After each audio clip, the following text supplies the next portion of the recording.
Just a quick overview of AutomateMyTask. You can learn more about it at the link above my head. Okay, in this video, we're going to talk about the import and export buttons and what they do. So let's say I want to hit F1. I'm going to look for this R, not that I'd be doing anything with it.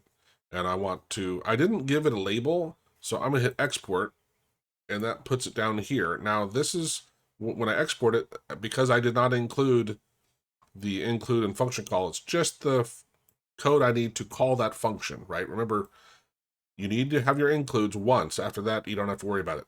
But hey, this is mouse click. What if I have 8 of these in a row? I don't know what that is. So I could have put the name here of clicking R.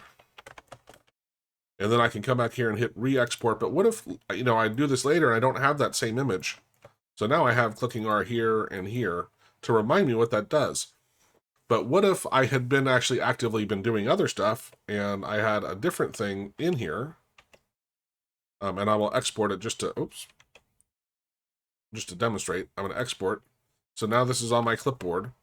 But, oh, you know what? I forgot what this one does, right? Even though here it said clicking R. Let's say I forgot what that is. I can select this. See how this right now says mouse click? When I select this and I hit the F7 key, it will go and look at what I have selected and import that back to this where this is that R. And now it says clicking R, really looking at R. And I can re-export it, right? So I could change it. I could even change what it's going to do. But it's a great little thing if you forget what the action does. As long as this tool is running, you select it and hit the F7 key, and it will re-import it back in for you to make some tweaks and export it back out again.